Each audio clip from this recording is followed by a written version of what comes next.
Hello everyone, today we talk about the Roman Onager, that is a type of artillery, let's say, a siege weapon, better said, which is really, probably a lesser famous piece of weapon than and we will have to talk about terminology here, than the better known ballistas or scorpions. As they were called, because it is actually um, before making this video, I documented myself, because among the many things, I actually never understood when the Roman onager actually came into use into the Roman army. It is something that is not very well documented at all, and that really tends to seemingly to reappear from the previous centuries, especially at the end of Roman times, becoming a more widespread weapon than it was in the previous centuries. So the onager is a name. I think in English it's onager, and also in Latin it's really onager, because we think that at least previously to the 4th century it was not the onager with the sweet G. Everything was hard at the time, like in today's German, or as it was in ancient Greek, because these were languages that were all coming from the same stock. And onager was really the name of the wild ass. And the reason of this was that just like this type of donkey, the moment in which the arm of the weapon really threw the projectile, it did it very fast. It was as if a donkey was kicking, essentially, back all of the sudden. So, like, that donkeys do usually kick pretty and can do a really a lot of damage, and this is also a bit a good metaphor to define the onager and its functionment, because as we were saying, we don't really know much, but talking about the structure, we will see how this actually reflects this sudden hit that eventually had to stop with the um, impacting with the arm impacting some into something that stopped it in practice. And the problem here in its terminology, because I don't know very I don't have a great knowledge of terminologies, but I think we can't really understand each other. So first of all, what was the onager as such? I mean, well, it was simply, as we were saying, a siege weapon made up of two. I will read the description that Ammianus Marcellinus gives us. In the third quarter of the 4th century. The onager's framework is made out of two beams from oak, which curve in two humps. In the middle they have quite large holes in them, in which strong sinew ropes are stretched and twisted. A long arm is then inserted between the bundle of rope and at its end it has a pin and a pouch. It strikes on a huge buffer with a sack stuffed with fine chaff and secured by tight binding. When it comes to combat, a round stone, often clay balls with Greek fire in them, which explode on impact and burst into flames, is put in the pouch and the arm is winched down.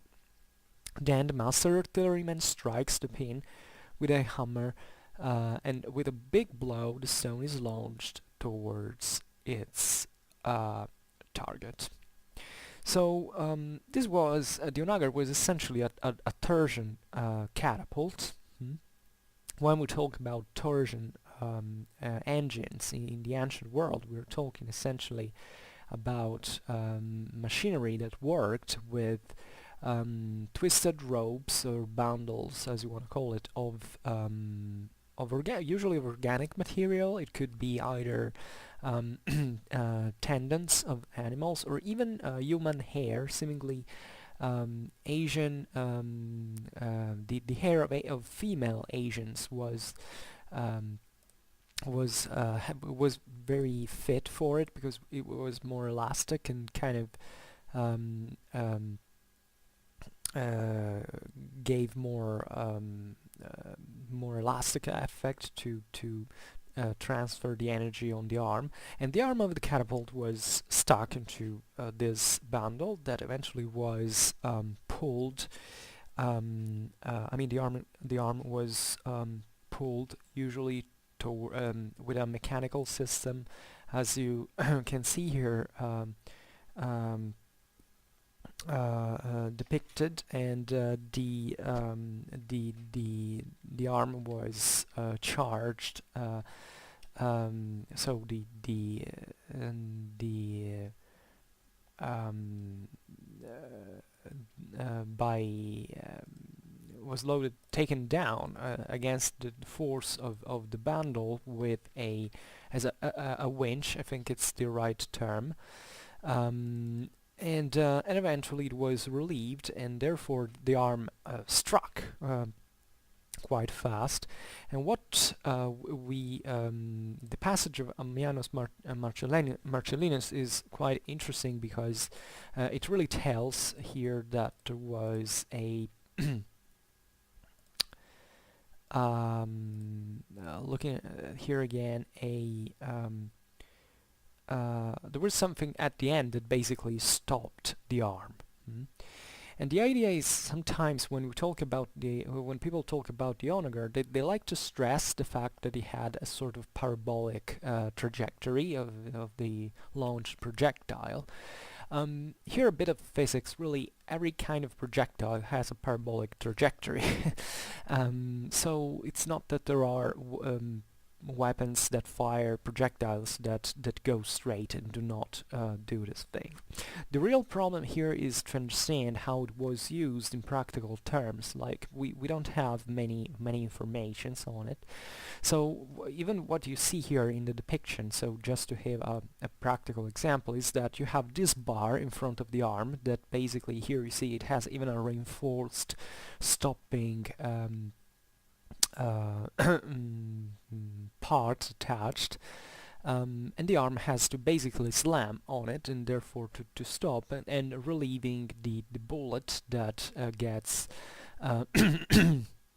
that goes on and is projected in the front.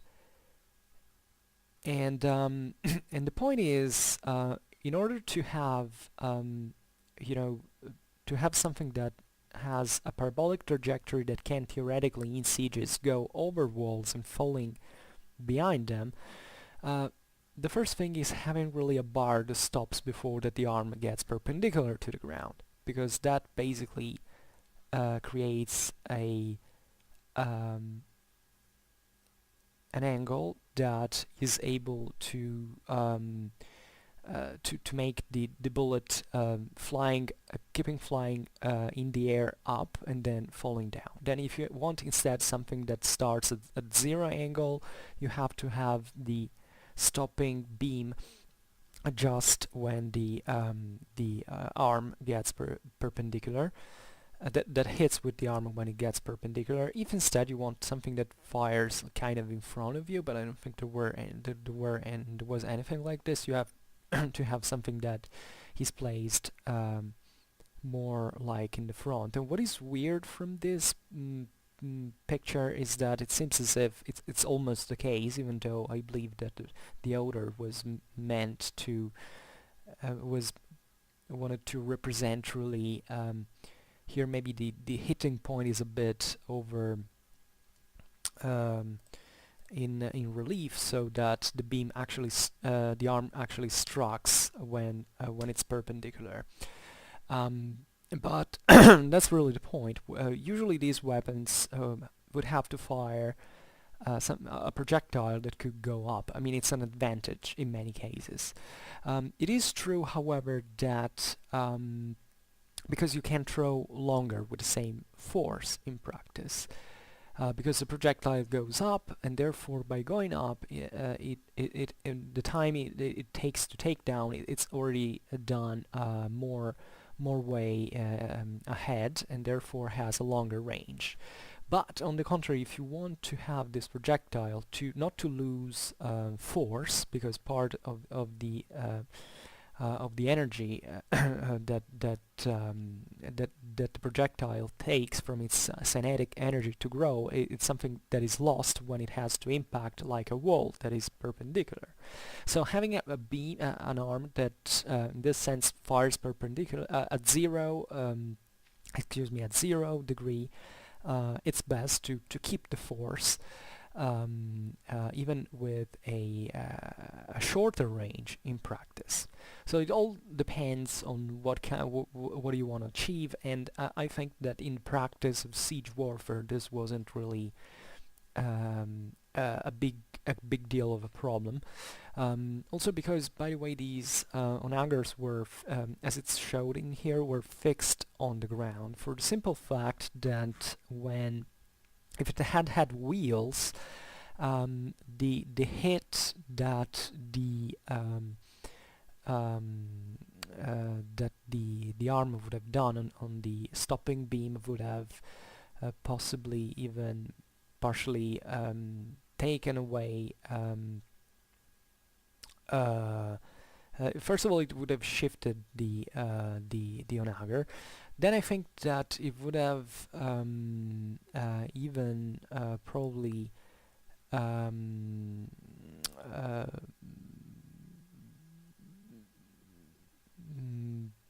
I don't know, maybe this is I'm not very good in physics at this point, but it might even shorter the actual range, because maybe the arm in this sense didn't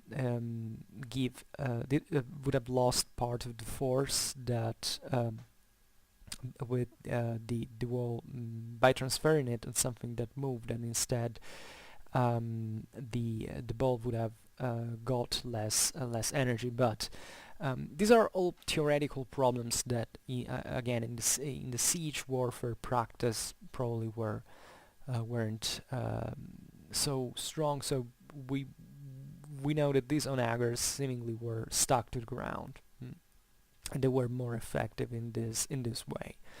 They could shoot, as we've seen here, usually balls, spheric shaped projectiles, because these obviously are more easy to calibrate a shot, because everywhere in every fashion they turn, that their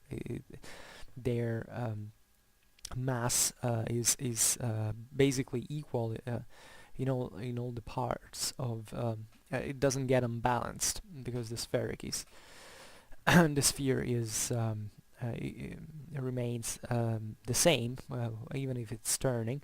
So it's a kind of projectile that it turns out to be good for this kind of shots, for hitting and especially hitting a wall, because you know that if a sphere hits, it basically hits only in one point of the surface in theory. In physics, in real life, it's more than one point, because objects are imperfect in their way. But this kind of transfers in that point all this kinetic energy. It can do great damage, and whatever it hits, it reaches. This if the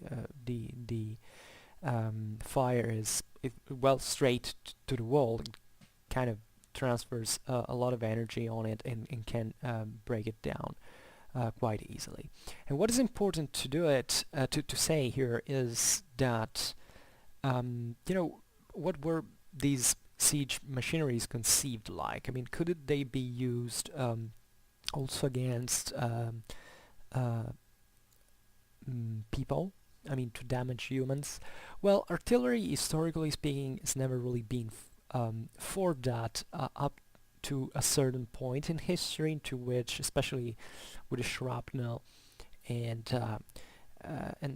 certain other advancements in technology basically cause a lot of victims among the people as well. But artillery has always been preferably something used um, against fortifications. And when you find these weapons used in pitched battles or in open field, however, against the troops, they weren't much for causing actual physical damage to the people, but really scaring them, psychologically speaking. And especially if you see a bullet coming, you tend maybe there is a much less risk to be killed by that randomly than when you're in real combat, when there is a human that in the face of you wants to spill your guts, literally with a sword, or throwing a javelin at you.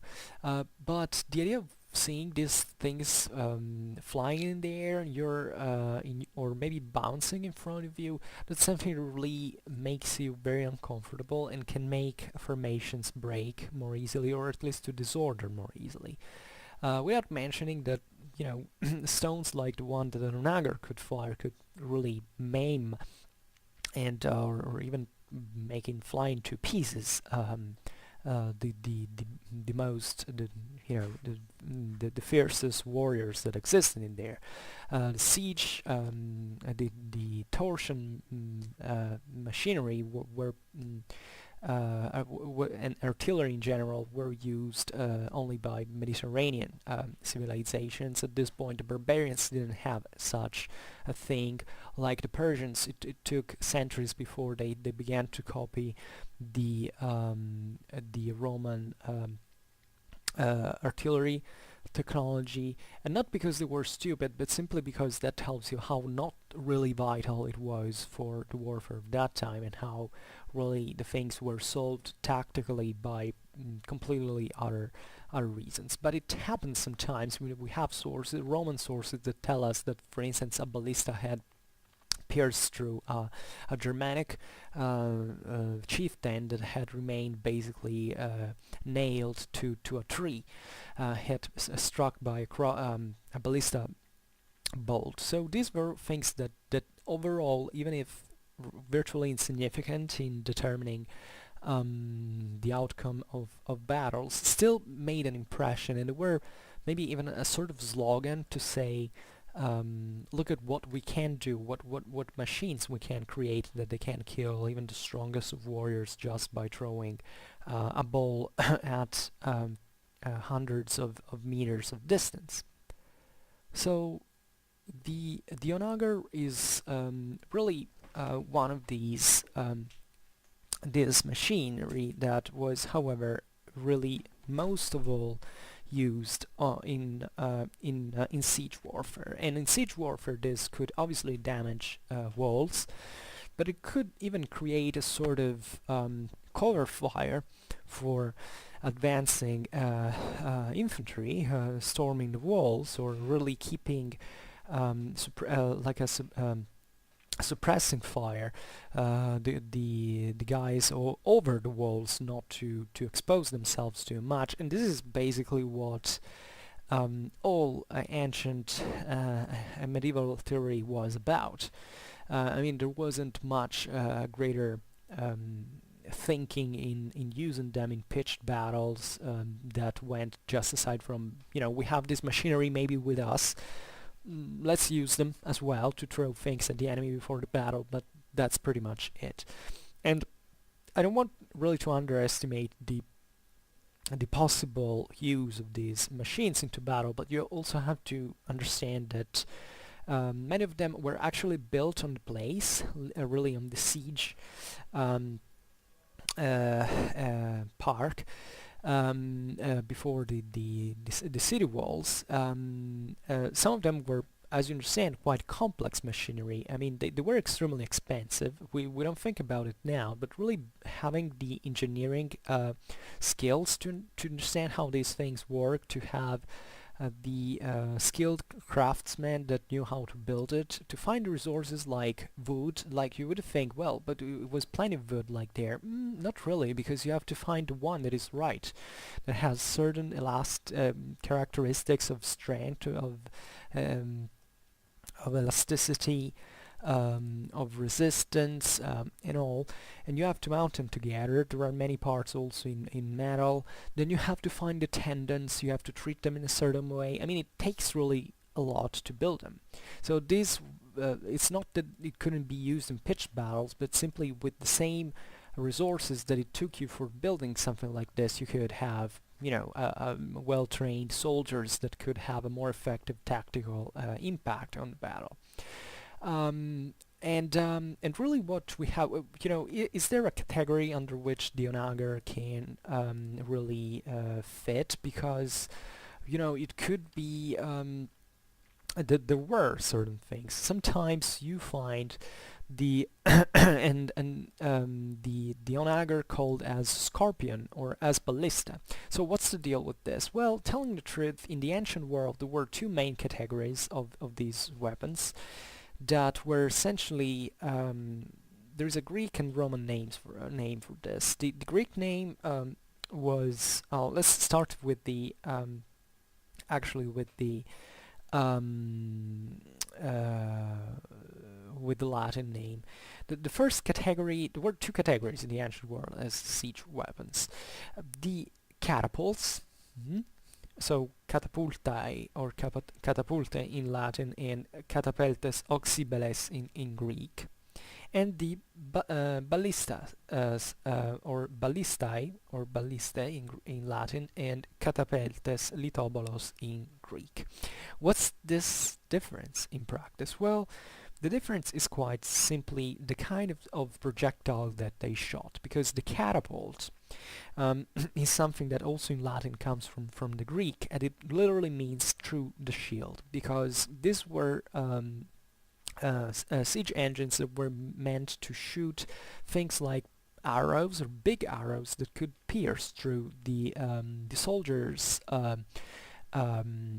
shields and eventually kill them. And you say, oh, then when it was used against soldiers, yes, in the sense that these were originally smaller ones that were usually used especially like crossbows, basically in the Middle Ages, from the top of the walls, and were used against infantry. Then they became something increasingly larger, and they were definitely used also in this sense through against soldiers, but the way they evolved, this machinery evolved, really made it fit to maintain these catapults the size of a big crossbow and not more. Because if you had something bigger, and in this sense costed more, it was much more it would have been much more much more convenient, economically speaking, to have it used against city walls, and therefore shooting something greater, not a bolt that is not as effective like a bow, instead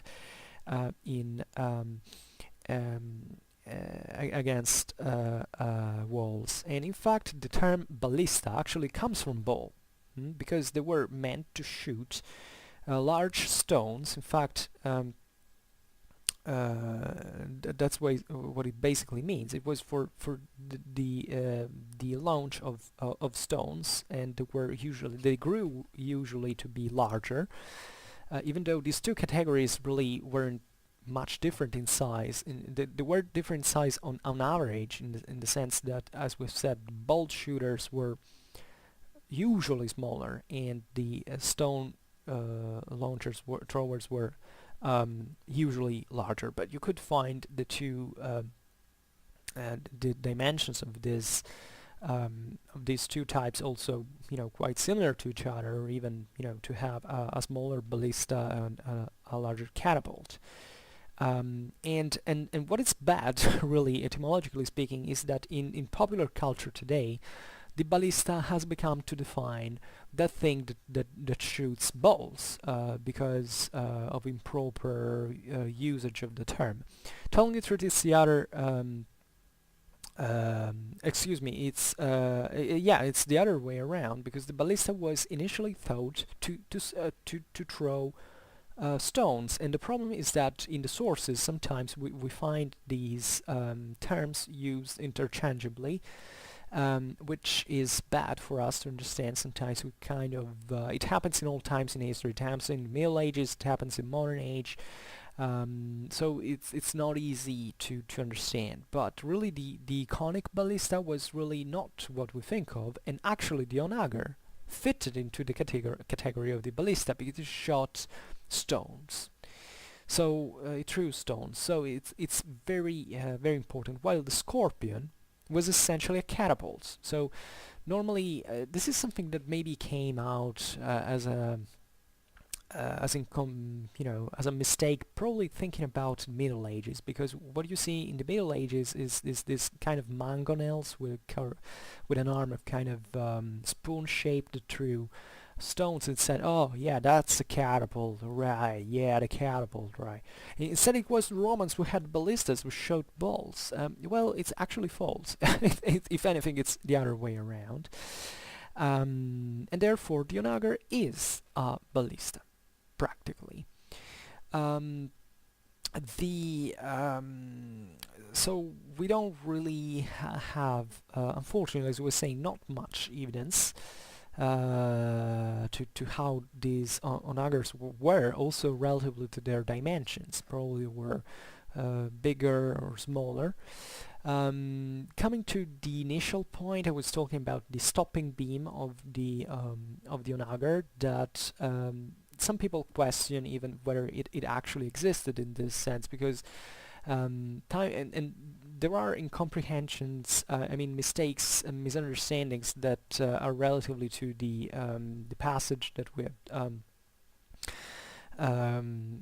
have talked about Ammianus Marcellinus. And the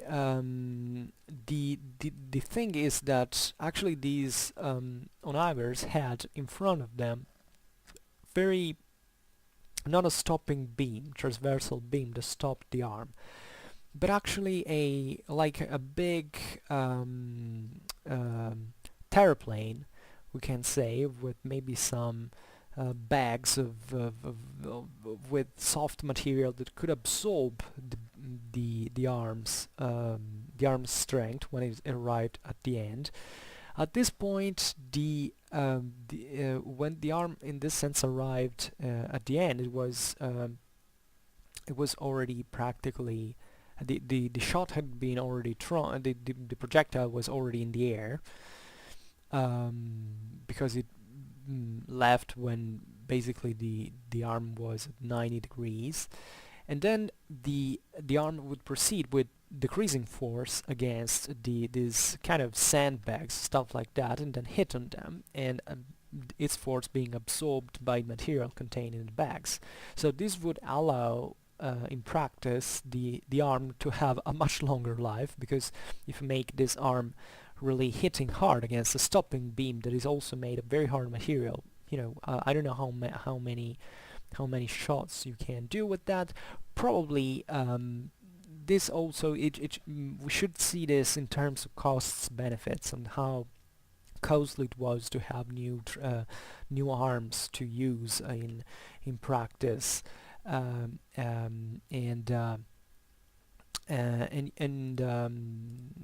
to be substituted. Here in the picture, by the way, you can see in the ground these levers that were used to make how we said that it was called the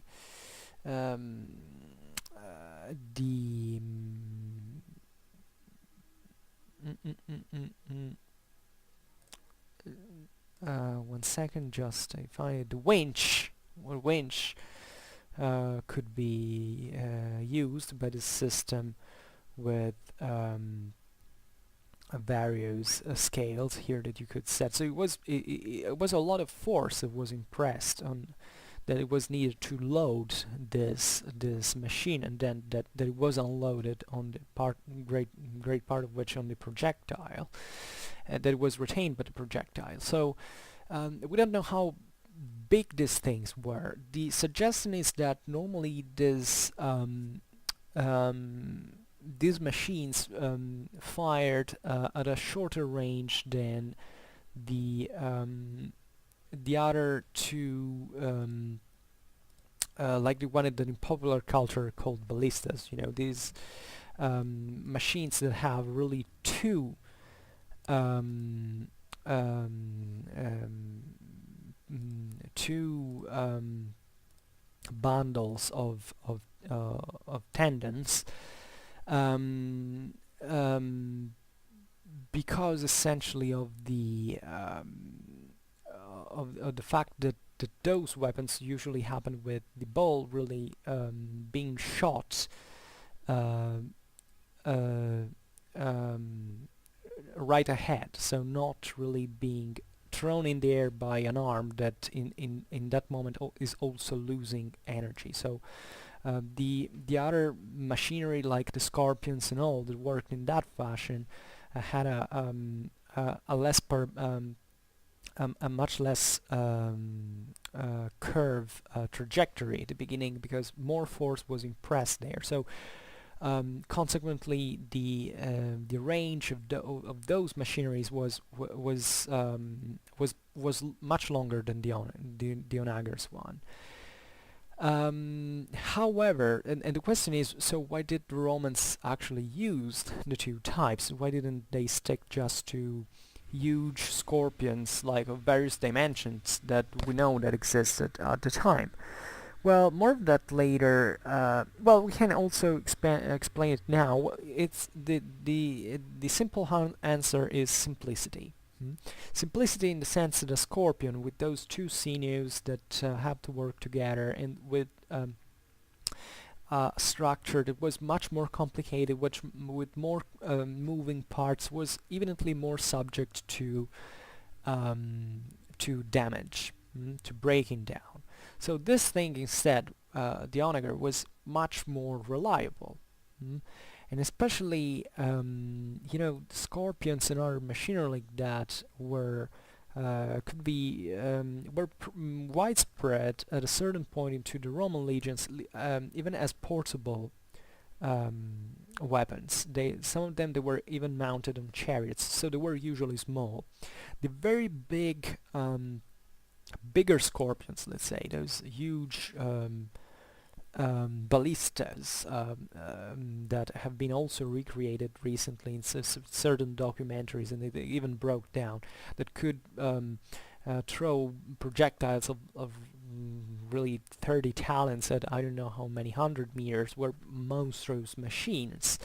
In this sense, were quite rare in the history. We know that they were used in certain times of the Hellenistic era, then in Roman times, like in the siege of Jerusalem and stuff like that. But they were something unusual and also unpractical, quite expensive, quite costly, so they could be used to show off, like it happened in the Jewish revolt when the Romans had to really show off their power for deterrence reasons. So they invested enormous resources, not just to defeat the Jews that were actually quite the rebelling Jews were actually quite effective militarily speaking, but just to say, look, that if we want, as Romans, we can engage lots of legions just for besieging a few places and using these monstrous machines to show was in charge in here. And the Romans could really do that at a time where there weren't really great wars, when war had not become endemic like from the 3rd century onwards. So, which spending a little for that, considering the expense of the much greater expense of the maintained Roman legions, aside from the artillery pieces, was definitely effective, also especially in terms of the deterrence in practice. But when things began to get a bit rougher, like from the 3rd century, or when really warfare, as we were saying, on the frontiers of the Roman Empire became more endemic, this there was a need for a more effective, simpler, cheaper, and more reliable pieces, and the Onager was definitely eligible to that role. In fact, it's only from the 4th century that basically we know that these weapons were extensively used into the Roman army. The question can be, but also why? I mean, yeah, we said that those two bundle torsion engines were more susceptible to breakdown and all, but is it all? I mean, you said also that this machinery was rarely used. Well, 4th century is arguably a moment in which siege warfare kind of spread more, especially in the east against other fortified cities like the ones of the Persians and all. And we can say also that the progressive fortification of the borders, with this idea that that the borders weren't just something theoretical, but they were actually physical places that had to be infrastructurally served with fortifications, with other important structures to be defended, kind of probably increased the situation in which these weapons were more useful. This is kind of a speculation part, and if it is true, which I think it is, it's just a part of the reason why the Onager in part returned on the in Roman siege warfare. But it's obvious that the more you need to carry out sieges, and the more you need something that is reliable, something that you can count on essentially at every time. The question though is, when was really the Onager created at this point? I mean, since when did the Romans actually knew of these things? Well, it seems that there are people who say, well, this weapon was invented essentially by the mid of the 3rd century BC. This is what you usually find, because essentially there is an author, that is Philon of Byzantium, that wrote a book, the Mechanicae Syntaxis, that is essentially the compendium of mechanics in ancient Greek. And that was the time where the Hellenistic warfare were seeing let's say, not just the spread that had already happened, but at that point the major moment of experimentalism, of these torsion weapons, like a jubilation of all the most extravagant ideas that could be thought about about new weaponry. There were certain monster machines like the one of Demetrius Poliorcetes invented, for which he's remained famous, even though it's an kind of infamous nickname, because Poliorcetes basically means the one who besieges cities, not the one who conquers them, because Demetrius was particularly keen on this machinery, but indeed had very few results in siege warfare. But he deployed this Hellenistic sovereign deployed what we think have been the biggest, or at least among the biggest, siege machinery of the ancient world, that in this sense were kind of a necessary. The Hellenistic warfare has maybe suffers even a bit of prejudices and myths, in the sense that, like, as if the Hellenistic kingdoms always had this extremely sophisticated and special things, but that eventually didn't in substance do that much. I have a more rational opinion about that, in the sense that a more rationalist opinion about them, because I know that there are certain historians that disagree with this, in the sense that it actually shows that they were capable of building something so effective like those machines, that were something that you definitely would have not liked to see deployed against you. And the Onager is practically mentioned in the description, even though I don't really all we know is it's the mention of a one-armed torsion catapult in this treaty. and not much more is added for our knowledge until the 4th century Ammianus Marcellinus source, which is more detailed. So the idea is that this siege machinery that were starting to be built with this torsion technology since roughly the 4th century BC, the end of the 4th century BC, seemingly the Sicilians, the Syracusans had been among the first that used these weapons for sure. We don't know what was happening in the Near East. There are certain sources that say that the Phoenicians or even Jews were using maybe something like that, but there is no actually an historical proof before, I think, 4th century Sicily, but definitely ones who developed them the most and the best and made an extensive use of that because they had a professional army, huge money to spend after they had conquered the Thracian mines, were the Macedonians, who used these siege weapons to eventually conquer the Persian Empire. Think about, the various sieges of Alexander the Great against the Persian cities, strongholds, the standout really in military history. So for saying that it was really the Macedonians and their heirs, their successors in fact, that made a more extensive use of these weapons. So the Onager probably already existed at that point. I mean, there is no doubt, in my opinion, that such a kind of an elementary design would have been out there essentially since the 3rd century BC or even before. Because you have to think, certain people reason like this in the history of technology, until we don't have a proof that an evidence actually that this weapon was used, we say that it wasn't used before, and this is kind of a mistake in the sense, obviously you can't invent that it was used before, but it's like firearms.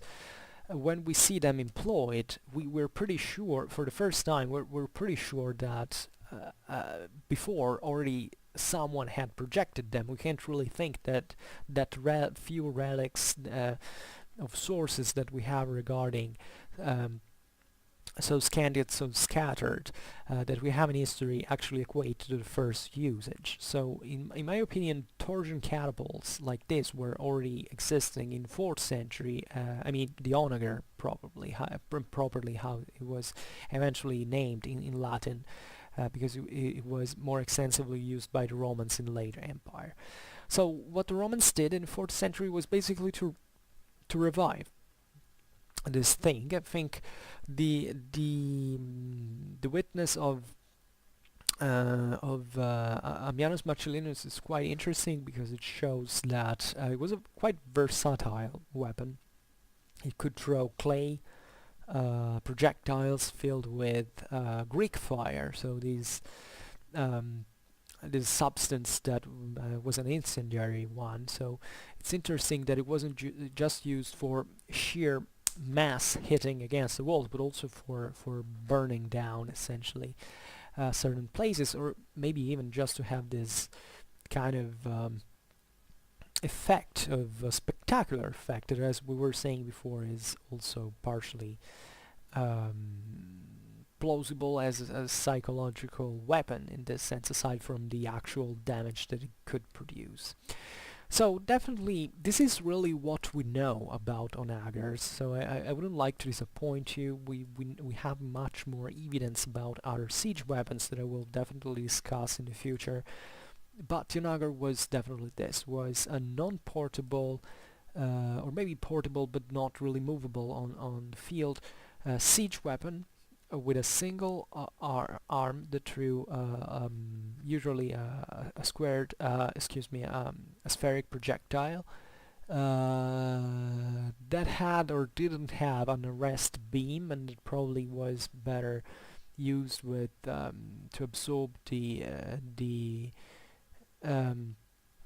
kick, let's say, of the arm against with certain sandbags or dirt or something like something softer than a beam. And another thing is we don't have much evidence actually of of a sort of spoon-shaped arm. I mean, we have this usually this more preferable, and it also makes more sense physically speaking. Um, kind of a pouch tied with certain ropes to the arm, and that eventually could relieve the projectile with by essentially transferring all the force without partially losing. I don't know, maybe even the spoon arm could have been if the projectile was very well fit into that dimension. But even think about here to find the right dimensions for the surface of a spoon to throw. I mean, if you have kind of a pouch into which placing bullets of uh, various size and even with certain irregularities that is very enveloping, and then in this sense it's capable of impressing more force when throwing it when pulling the arm is kind of probably better. But these are just suggestions because we know so few that we can't practically say that. So yeah, that's it. I don't know if I'll come back on the Onager. I think I wanted to take it off from my list of videos that I made. And I hope you enjoyed this video. If you did, please share it. Otherwise, leave a like or subscribe to my channel to receive further news about my new contents. Sorry. For now, I thank you heartily for listening to me. I wish you a nice time and see you next time. Bye.